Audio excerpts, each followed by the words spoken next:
সেনাবাহিনীর মনোবল ভাঙতেই ৫৭ কর্মকর্তাকে হত্যা করা হয়, মন্তব্য মির্জা ফখরুলের। সাক্ষাৎকারে গোপন বিষয় প্রকাশ করে শপথ ভেঙেছেন রাষ্ট্রপতি, দাবি জামায়াতের। চলতি বছর জনপ্রতি সর্বনিম্ন ফিতরা ১১০ ও সর্বোচ্চ ২,৮০৫ টাকা নির্ধারণ করা হয়েছে। আহসান এইচ মনসুরের নিয়োগ বাতিল, নতুন গভর্নর মুস্তাকুর রহমান। ফোন করে খোঁজ নিলেন প্রধানমন্ত্রী, সপরিবারে ইফতারের দাওয়াত দিলেন জামায়াত আমির।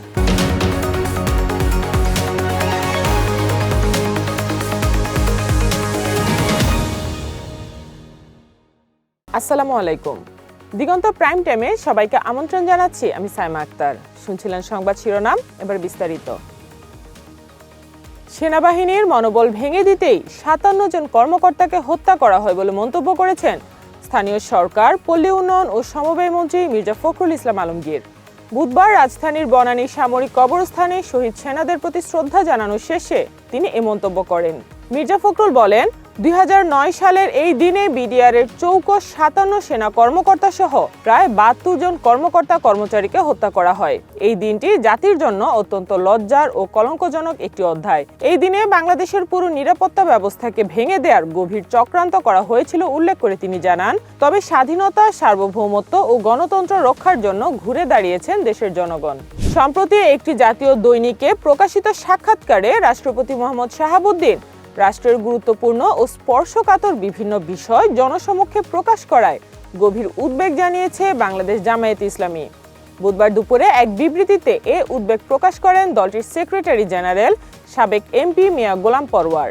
বিবৃতিতে তিনি বলেন, রাষ্ট্রপতি পদটি দেশের সর্বোচ্চ সাংবিধানিক পদ। এ পদে অধিষ্ঠিত ব্যক্তির প্রতিটি বক্তব্য ও পদক্ষেপ জাতির জন্য অত্যন্ত গুরুত্বপূর্ণ এবং তার রাষ্ট্রীয় শপথ ও গোপনীয়তা রক্ষার নীতিমালার সাথে সম্পৃক্ত। সাম্প্রতিক রাষ্ট্রপতি এসব বিষয় জনসমক্ষে প্রকাশ করে শপথ ভঙ্গ করেছেন। এতে দেশবাসীর মনে নানা প্রশ্ন, বিতর্ক ও উদ্বেগ সৃষ্টি হয়েছে। রাষ্ট্রপতির এই সাক্ষাৎকারের ঘটনায় গভীর উদ্বেগ প্রকাশ করেন জামায়াত সেক্রেটারি। রমজানের চলতি বছর বাংলাদেশে ফিতরার হার জনপ্রতি সর্বনিম্ন ১১০ টাকা এবং সর্বোচ্চ ২,৮০৫ টাকা নির্ধারণ করা হয়েছে। বুধবার রাজধানীর বায়তুল মোকাররমে ইসলামিক ফাউন্ডেশন সভাকক্ষে জাতীয় সাদাকাতুল ফিতর নির্ধারণ কমিটির সভায় এ হার নির্ধারণ করা হয়। এতে সভাপতিত্ব করেন সাদাকাতুল ফিতর নির্ধারণ কমিটির সভাপতি ও বায়তুল মোকাররম জাতীয় মসজিদের খতিব মুফতি মাওলানা আব্দুল মালেক। সভায় সর্বসম্মত সিদ্ধান্ত হয়, ইসলামী শরিয়া মতে মুসলমানরা সামর্থ্য অনুযায়ী গম, আটা, যব, খেজুর, কিসমিস ও পনির যে কোনো একটি পণ্যের নির্দিষ্ট পরিমাণ বা এর বাজার মূল্য ফিতরা হিসেবে গরিবদের মধ্যে বিতরণ করতে পারবেন। তবে ফিতরার পণ্যের স্থানীয় খুচরা বাজার মূল্যের তারতম্য রয়েছে। সে অনুযায়ী স্থানীয় মূল্য পরিশোধ করলেও ফিতরা আদায় হবে বলেও জানান আব্দুল মালেক। আহসান এইচ মনসুরকে সরিয়ে বাংলাদেশ ব্যাংকের নতুন গভর্নর হিসেবে মুস্তাকুর রহমানকে নিয়োগ দেওয়া হয়েছে। মঙ্গলবার অর্থ মন্ত্রণালয়ের আর্থিক প্রতিষ্ঠান বিভাগ থেকে জারি করা এক প্রজ্ঞাপনে এ তথ্য জানানো হয়েছে। বিজ্ঞপ্তিতে বলা হয়েছে, মোহাম্মদ মুস্তাকুর রহমান FCMকে অন্যান্য সব প্রতিষ্ঠান ও সংগঠনের সাথে কর্মসম্পর্ক পরিত্যাগের শর্তে তার যোগদানের তারিখ থেকে ৪ বছরের জন্য বাংলাদেশ ব্যাংকের গভর্নরের পদে নিয়োগ দেওয়া হলো। এর আগে বুধবার দুপুরে সরিয়ে দেওয়া হচ্ছে এমন তথ্য ছড়িয়ে পড়ার পর হঠাৎ করে কেন্দ্রীয় ব্যাংক ত্যাগ করেন governor doctor Ahsan H Mansur. Bangladesh জামায়াতে ইসলামীর আমির ডাক্তার শফিকুর রহমানের অসুস্থতার খবর শুনে ফোন কলে তার সাথে কথা বলেছেন প্রধানমন্ত্রী তারেক রহমান। বুধবার জামায়াতের সেক্রেটারি জেনারেল মিয়া গোলাম পরওয়ার গণমাধ্যমকে এ তথ্য নিশ্চিত করেন। তিনি জানান, জামায়াত আমিরের সাময়িক অসুস্থতার খবর শুনে কুশল জিজ্ঞেস করেন প্রধানমন্ত্রী। এরপর ফোন কলে ডাক্তার শফিকুর রহমানের সাথে কুশল বিনিময় করেন তারেক রহমান। এ সময় প্রধানমন্ত্রীকে জামায়াত আমির সপরিবারে ইফতারের দাওয়াত দেন বলেও উল্লেখ করেন মিয়া গোলাম পরওয়ার।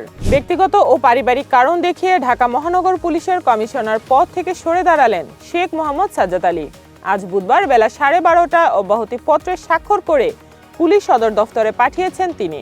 ডিএমপির 38তম পুলিশ কমিশনার হিসেবে 2024 সালের 21 নভেম্বর দায়িত্বভার গ্রহণ করেছিলেন শেখ মোহাম্মদ সাজ্জাদ আলী। তার চুক্তির মেয়াদ শেষ হবে আগামী 21 নভেম্বর।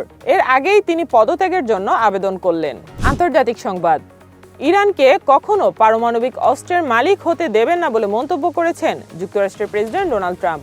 তিনি দাবি করেছেন, ইরান দিন দিন অত্যাধুনিক মিসাইল তৈরি করছে, যার কিছু ইতিমধ্যে ইউরোপ ও মধ্যপ্রাচ্যে থাকা মার্কিন ঘাঁটিতে হামলা চালাতে পারবে।